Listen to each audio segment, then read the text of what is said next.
up, fam? Happy Wednesday. It is hump day, halfway through the week, the day of the camel. It's the day that you realize you have half a week left. Thank you guys for stopping by, watching the channel, and today we're going to go over my recap of the Greenville Half Marathon that I ran in Greenville, South Carolina this past weekend. I got some footage. Roll the footage!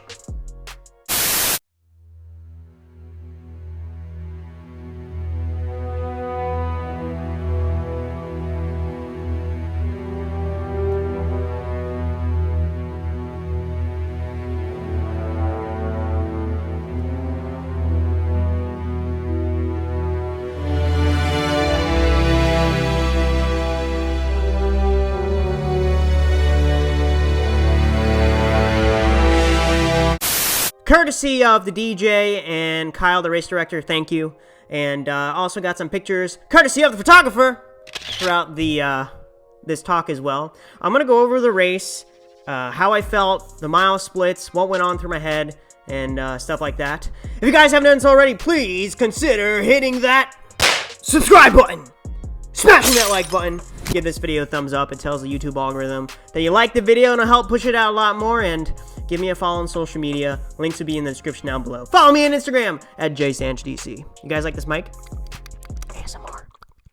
I flew out Thursday, got there Thursday, easy day Friday, just did an easy run and some strides on Friday, and Saturday was the race. The race is a great event. If you guys are ever in Greenville, South Carolina, you guys should check it out. It's a net downhill course. I believe it's 300 feet over the course itself. There's some hills between mile 1 and mile 4, but then it's pretty much downhill after that, both metaphorically and physically speaking, at least in my case.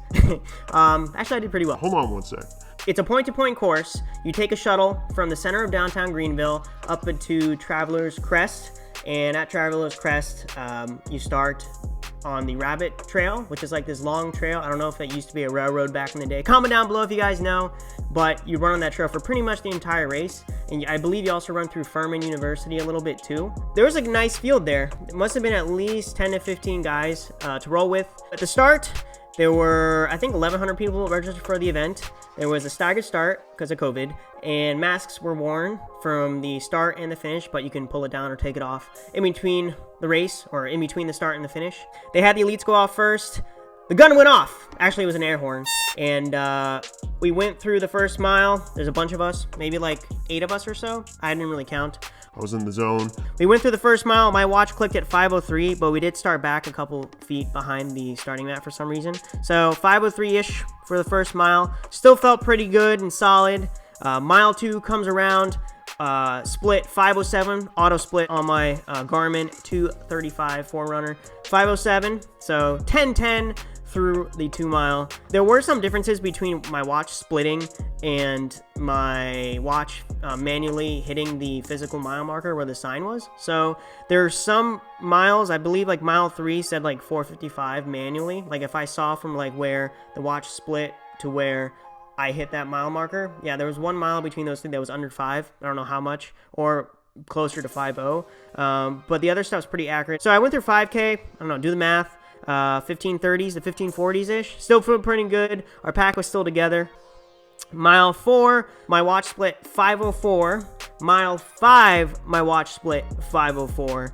And at mile 5, round after mile 5, is when I started either losing the wheels or developing a center stitch. Do you guys ever get those center stitch cramps in your ab, like when you're running sometimes? For some reason, I get them. I'll do another topic on this, like side stitches. But for some reason, I need to work on this myself, and maybe you guys at home deal with the same thing, is I get so nervous the day before an event to the point where it's like your body's in fight or flight and blood is going towards your extremities and not your digestive system. So you're pretty much in the bathroom all day, cramping up. I felt pretty good leg-wise, but stomach-wise not so much. The next 2 miles, with 6 and 7, I still hit 5:07, 5:07, even with the falling back. So my watch had me manually, you know, it said 6.2 at 31:30, which is the fastest I've ever gone through a 10K and a half marathon. The second fastest I've ever gone was at Rock and Roll, Philadelphia. I went through in 31:48. So I decided to take a gel calf Martin gel at mile 6. I had trouble trying to get out of my pocket. I had the Aeroswift Nike shorts, but it was cold. I had gloves on and arm warmers, so like when I tried grabbing the gel that was in my back pocket, my fingers couldn't feel the gel itself. And sometimes it'll get stuck on the shorts, so like it took me a while to get the gel, but then I got the gel and I was like, I don't know if I really need this, but I ate it anyway, because you know you're gonna have to practice fueling when you're racing an actual marathon. And then this is where I start falling off. You can look at my Strava up on screen. It's like a dip. Either stamina fatigue, fueling, or cramp, either or. But mile 8, my watch split 5:16. Mile 9, 5:17. Manually, my 15K split, I ran 47:48, which is not a PR for me. My PR is 47:44 manually within Rock and Roll Philadelphia. Mile 10 I PR'd though, 51:20. I think Strava says 51:28. You know, there's some error between the manual splits and the mile markers and the auto splits. So my watch had me at 51:20. Strava has me at 51:28. And then it was just churn and burn the last 3 miles. 5:21, 5:24, 5:21, and then 5:26 for the last 0.2. Now, I was doing the math in my head around mile 10, and I told myself that if I could just average 2 5:20s, I think the last 2 miles from mile 11 and on, then I should be able to dip under 68 for the half. But apparently I did my math wrong. But there were a lot of turns those last 3 miles, like not just like, you know, turning on the road, like big U-turns, in the sense that you're going around a sharp turn or block from the trail to the path of the railroad. So it made you lose your rhythm pretty good those times when turning.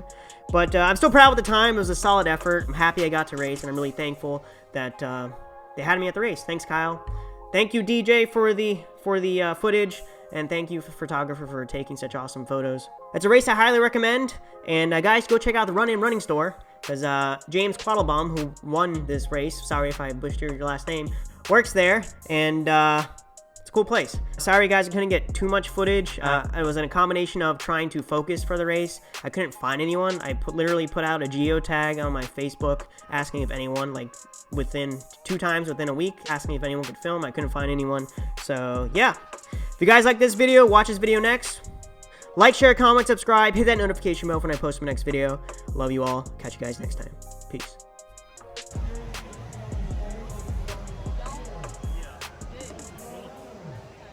I didn't realize I had boogers in my mustache.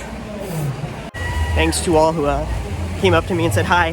Thank you guys for watching the channel.